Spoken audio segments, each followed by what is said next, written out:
கடவுள் அருள் டிவி நேயர்களுக்கு அஸ்ட்ரோகே செய்யுங்காரின் பணிவான நமஸ்காரங்கள். பராபவ வருஷம் ஆவணி மாதம் 18/8/2026 17/9/2026 வரலாம் உண்டான 31 நாட்கள். இந்த ஆவணி மாதம் அப்படின்னு சொல்கிறது தட்சிணாயனத்தில் வருது. ஆவணி மாதத்தில் திருமணங்கள் எல்லாமே இல்லற வாழ்க்கைக்கு உண்டான எல்லா விதமான லௌகீக வாழ்க்கைக்கு உண்டான உலக இயலுக்கு உண்டான எல்லா விஷயங்களும் நடக்கக்கூடிய ஆரம்பிக்கக்கூடிய விஷயமாக சொல்ல போகிறது. முதல்ல காலபுருஷ தத்துவத்தின் 3வது ராசியான அதாவது மிதுன ராசியில் செவ்வாய் இருக்கார். குருவும் புதனும் கடகத்தில் இருக்கார். குரு உச்சம் பெற்று இருக்கார். கடகத்தில் இருக்கக்கூடிய குரு உச்சம் பெற்று இருக்கார். புதனும் சேர்ந்து இருக்கார். புதன் அன்றைக்கே கடகத்திலிருந்து சிம்மத்துக்கு மாறுறார். சிம்மத்தில் சூரியனும் கேதுவும் இருக்கக்கூடிய நாள். அதற்கு பிறகு பார்த்தீங்கன்னா கும்பத்தில் ராகுவும் சனி மீனத்தில் வக்கரகதி அடைஞ்சும் இருக்கக்கூடிய காலகட்டம். இந்த காலகட்டத்தில் பார்த்தீங்கன்னா சுக்கிரன் நீச்சப்பட்டு போகிறார் கன்னியில். மாற்றங்கள்னு பார்க்கும்போது 18ஆம் தேதி அன்னைக்கு அதாவது 18/8/2026 அன்றைக்கே புதன் கடகத்திலிருந்து சிம்மத்துக்கு வரார்.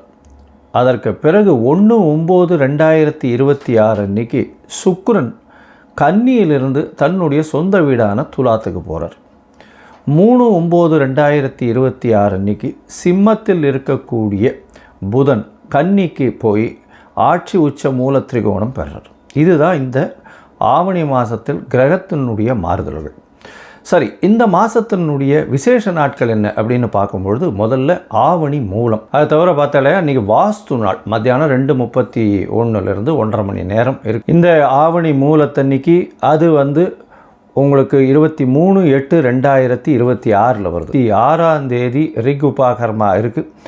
அது தவிர அன்றைக்கி ஸ்ரவண நட்சத்திரம்ன்றதுனால ஓணம் பண்டிகை கேரளாவில் மிகவும் பிரசித்தி. ஓணம் பண்டிகை 27ஆம் தேதி அப்படின்னு பார்த்தாலேனால் எஜுர் உபாகரமா எல்லாரும் 2 பேருக்குமே அதாவது ரிக் எஜுர் சாம இந்த 3 வேதத்திற்குமே காயத்ரி ஜபம் அப்படின்றது பார்த்தோம்னா 28/8/2026 அன்றைக்கி 4/9 அன்றைக்கி கோகுலாஷ்டமி.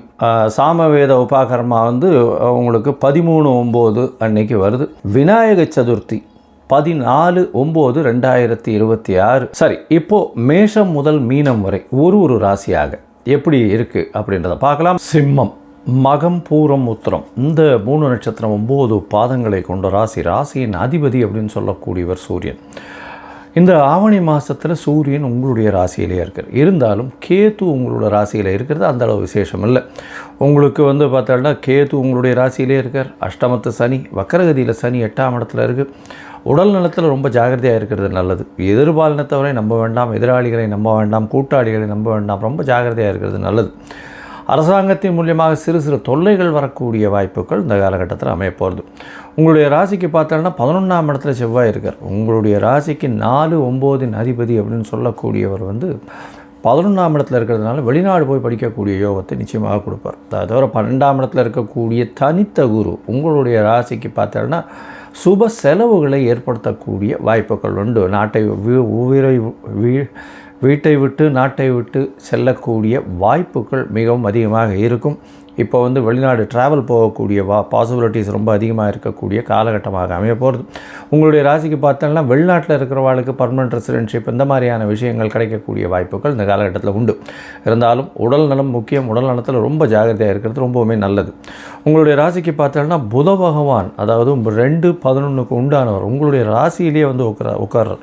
அதனால் எந்த விதமான பண பிரச்சனையும் இருக்காது, பணத்திற்கு பஞ்சம் இருக்காது. நல்ல ஒரு ஏற்றமான காலமாக அமைய போகிறது. இந்த மாதத்தில் பார்த்தீங்கன்னா அதாவது ஆவணி மாதம் பொதுவாகவே மாத கிரகம்னு சொல்லக்கூடிய சூரியன், செவ்வாய், புதன் மற்றும் சுக்கிரனுடைய மாற்றங்களை வச்சு தான் சொல்லுவோம். இந்த மாதத்தில் உங்களுடைய ராசிக்கு புதன் 3/9/2026 உங்களுடைய ராசிக்கு 2ஆம் இடத்துல ஆட்சி உச்ச மூல திரிகோணத்தில் போய் உட்கார்றாரு. அதனால் பேச்சில் மிகுந்த நளினம் இருக்கும்.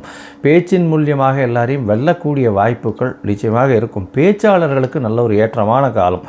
இருப்பினும் அரசாங்கத்தின் மூலியமாக பிரச்சனைகள் வரக்கூடிய வாய்ப்புகள் இந்த காலகட்டத்தில் உண்டு. அதோட பார்த்தலையானால் 11ஆம் அதிபதி 2ஆம் இடத்துல இருக்கிறது. 2ஆம் அதிபதி அவரே ஆட்சியில் பெற்று இருக்கிறது மிகவும் ஏற்றத்தை கொடுக்கக்கூடியது. பண வரவிற்கு பஞ்சம் இருக்காது. எல்லா வகையிலையும் பணம் நிச்சயமாக கொழிக்கக்கூடிய வாய்ப்பு, நிலப்புலன்கள் அதிகமாக சேரக்கூடிய வாய்ப்புகள் இந்த காலகட்டத்தில் இருக்குது.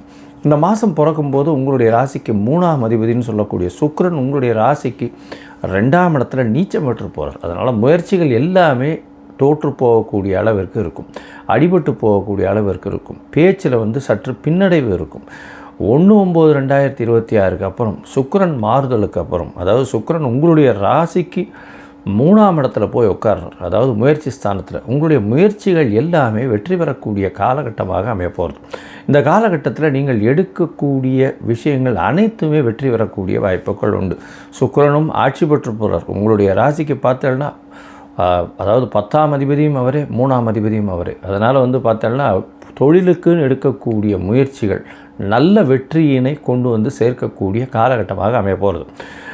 இந்த காலகட்டத்தில் மொத்தத்தில் பார்க்கும்பொழுது இந்த சிம்ம ராசிக்காரர்களுக்கு உடல் நலத்தில் ரொம்ப ஜாகிரதையாக இருக்கணும். சூரியன் ஆட்சி பெற்று போயிருந்தாலும் சுபர்கள் பார்வையில் கேத்துவோட சம்பந்தத்தில் இருக்கிறதுனாலையும் 8ஆம் இடத்துல சனி பகவான் வக்கரகதியில் இருக்கிறதுனாலையும் கண்டிப்பாக உங்களுடைய உடல்நிலையில் பின்னடைவு இருக்கும்.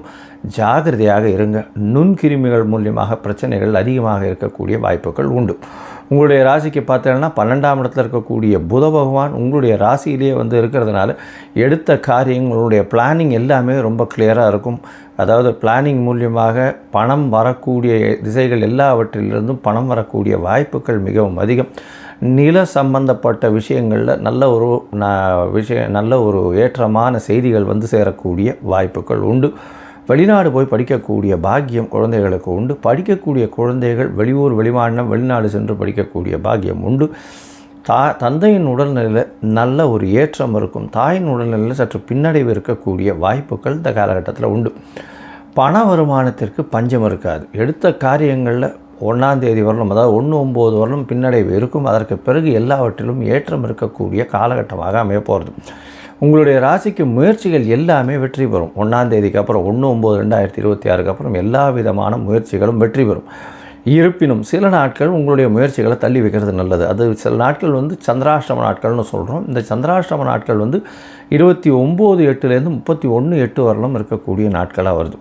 இந்த நாட்களில் புதிய முயற்சி வேண்டாம், வெளியூர் வெளிமாநில பிரயாணம் வேண்டாம்னு சொல்கிறோம். ஒருவேளை பண்ண வேண்டி இருக்கக்கூடிய கட்டாயமாக இருந்ததே ஆனால் அருகில் இருக்கக்கூடிய சந்திரனுக்கு உண்டான பரிகாரத்தை பண்ணிட்டு போங்க. அருகில் இருக்கக்கூடிய கோசாலையில் உங்களால் முடிஞ்ச அகத்திக்கீரை கட்டு வாங்கி கொடுத்துட்டு போங்க. சந்திர பகவானுக்கு உண்டான பரிகாரமாக ஏற்றுக்கொள்ளப்படும். உங்களுடைய ராசிக்கு பார்த்தீங்கன்னா இந்த சிம்ம ராசிக்காரர்களுக்கு கோதுமை தானம் கொடுங்க. சப்பாத்தி காகத்திற்கு போடுங்க, நாய்க்கு சப்பாத்தி போடுங்க. இந்த மாதிரியான கோதுமை தானம், கோதுமை சம்பந்தப்பட்ட பொருட்கள், அதாவது சப்பாத்தி, பூரி, இந்த மாதிரியான விஷயங்கள் சாப்பாடு மாதிரி தானம் கொடுங்க. அது பண்ணுறதன் மூலியமாக நல்ல ஒரு ஏற்றம் வரும். உங்களுடைய உடல்நிலையில் மிகப்பெரிய மாற்றங்கள் வரக்கூடிய வாய்ப்புகள் இந்த சிம்ம ராசிக்காரர்களுக்கு பராபவருஷம் ஆவணி மாதம் இருக்கும். கடவுள் அருள் டிவியை பார்த்தமைக்கு நன்றிகள். மேலும் இது போன்ற தகவல்களை தெரிந்து கொள்ள கடவுள் அருள் டிவியை சப்ஸ்கிரைப் செய்யுங்கள். மறக்காமல் பெல் ஐக்கானை கிளிக் செய்யுங்கள்.